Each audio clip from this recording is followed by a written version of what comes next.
네, 대학가 개강이 2주 앞으로 다가왔는데요. 거리에 나앉을 신세가 된 대학생들이 있다고 합니다.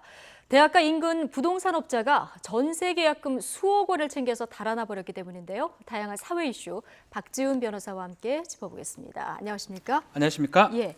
자, 개강이 코앞인데 참 어이없는 일입니다. 이거 어떤 방식으로 사기를 친 겁니까? 이 강모시인데요. 네. 수도권에 있는 대학가에 이제 그 인근에 있는 예. 뭐 원룸이라든지 이런 건데요.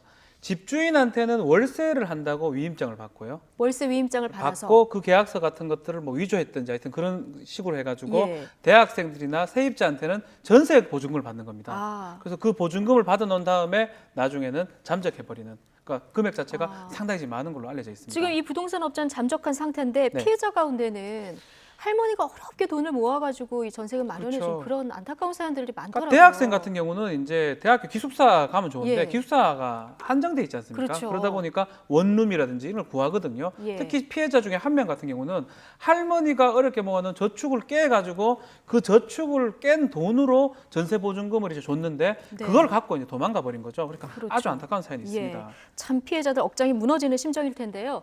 인터뷰 내용 한번 직접 들어보겠습니다. 멀리도 학교 다니면서 고생을 많이 하니까 적금을 깨신 거예요, 지금. 그래서 할머니 돈이거든요, 지금 돈이. 뭐 어떤 분은 바로 막 눈물 흘리시는 분들도 계시고, 바로 경찰서로 그냥 택시 타고 바로 그냥 가시는 분들도 계시고.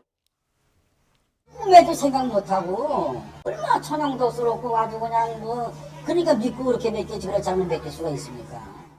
야, 너무 천연덕스러워서 꿈에도 사기칠 거라 생각 못했다. 지금 이렇게 얘기하시는데 지금 확인된 피해자만 수십 명입니다. 피해 규모는 얼마나 됩니까? 지금 확인된 거는 20여 명한테 20여 세입자한테 명. 예. 9억 정도를 가로채서 9억. 도망간 걸로 보이는데 예. 지금 문제는 뭐냐면 신고된 것만 20여 명입니다. 그럼 피해가 더 늘어날 수도 더 늘어날 있겠네요. 가능성이 충분히 있고요. 예. 9억 이상이 되지 않을까 9억 추측해 볼 수 이상이 있습니다. 되지 않을까.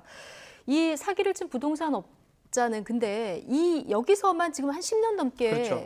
근무를 했다고 하더라고요. 그러니까 그렇기 때문에 다 좀 믿은 것 같아요. 아. 부동산 업자이긴 한데 근데 네. 이 사람 자체가 이제 그 부동산 그 업소에 있는 자격증하고 일치하는 사람은 사실 아닌 것 같아요. 그러면 중개사 자격증이 있는 거예요? 없는 사람으로 봐야 없는 되죠. 사람으로 없는 봐야겠죠? 사람이고 예. 본인이 그 사람이 행세를 하면서 아. 중개업을 하고 있었고 예. 그 중개업을 하다가 이제 기회가 돼가지고 기회라고 봐야 되죠. 아. 돈을 이제 착복을 하고 이제 도망간 걸로 보입니다. 아, 사람들은 이 사람을 이제 공인중개사라 다 믿고 지금까지 거래를 한 거 네. 아니겠습니까?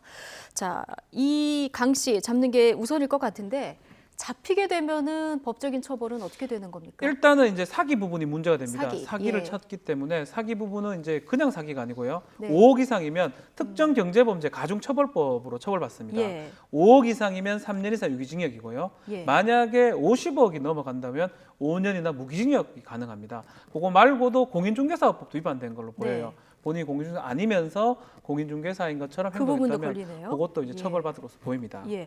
지금 뭐 피해자들 집주인들하고 연락을 해봐도 연락도 뭐 잘 안 되고 사실은 집주인들도 지금 사기를 당한 거죠. 거라서요. 피해자가 두 군데죠. 두 군데인 집주인도 거잖아요. 피해될 수 있죠. 그러면 이 전세금은 누구한테 보상을 받을 수 있는 겁니까? 일단은 조금 어려운데요. 예. 계약서 자체가 만약 위임받은 게 확실하다면 네. 우리 민법상에 조금 어려운 얘기인데 예. 표현 대리 책임을 집주인한테 물을 수가 있어요. 표현 대리 그러니까 예를 책임. 들어서 집주인이 위임장을 정말 중개 맞고요. 네. 그 계약을 자신이 이제 줬는데 이 중개인 강모 씨가 예. 그 본인은 그 위임을 범위를 벗어나 가지고 계약을 했다 그러면 네. 이 세입자들은 집주인한테 어느 정도 책임을 물을 수가 있는데 아, 근데 월세를 위임했는데 그렇죠. 전세 계약을 하더라도 일부를 물을 수 있나요? 계약서를 이렇게 준 책임이 있습니다. 위임한 책임이 있기 때문에 그런 예. 민법상으로 분쟁을 네. 다퉈봐야 될 부분이고 쉽게 주면 안 되겠네요. 그렇죠. 계약서가 진짜. 만약 가짜고 아예 예. 그냥 자기가 혼자서 조작한 거라 그러면 집주인은 책임을 안 지고요. 이 강 씨를 검거해야지만이 불법행위 손해배상으로 돈을 받을 수가 있습니다. 이 사람을 잡는 게 가장 관건이겠네요. 네. 그러면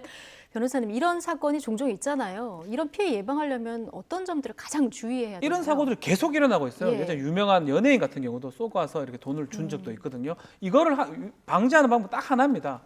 등기등본 띄봐야 되고요. 그 등기부등본 띄보고 등기부 띄워야 등본상에 그 명의자가 나옵니다. 네. 그 명의자한테 기분 좀 나쁘시면 전화를 해봐야 됩니다. 아. 이런 식으로 이제 집을 내놨는데 통상 중간에 있는 사람이 위임장만 보여주거든요. 네. 이거 맞습니까?라고 물어볼 수도 있고요. 만약 부부간에 왔을 때도 예. 남편이 아니면 아내가 지분이 절반이라고 하면 남편이 좀 확인하는 게 필요해요. 아, 혹시 네. 또 이혼할 수도 있고 이러니까. 그러니까 그런 불축의 손해를 방지하려면 조금 냉정하게라도 본인 맞습니까? 내놓은 거 맞습니까? 전세 보증 거 네. 맞습니까? 확인하는 게 필요합니다. 등기부등본을 띄워보고 조금 껄끄럽더라도 명의자에게 확인을 하는 그렇죠. 뭐 절차를 껄끄러운 거 뭐 그래도 아. 큰 손해를 보거든요. 그러니까요. 알겠습니다. 이런 부분을 좀 염두에 두셨으면 좋겠고요.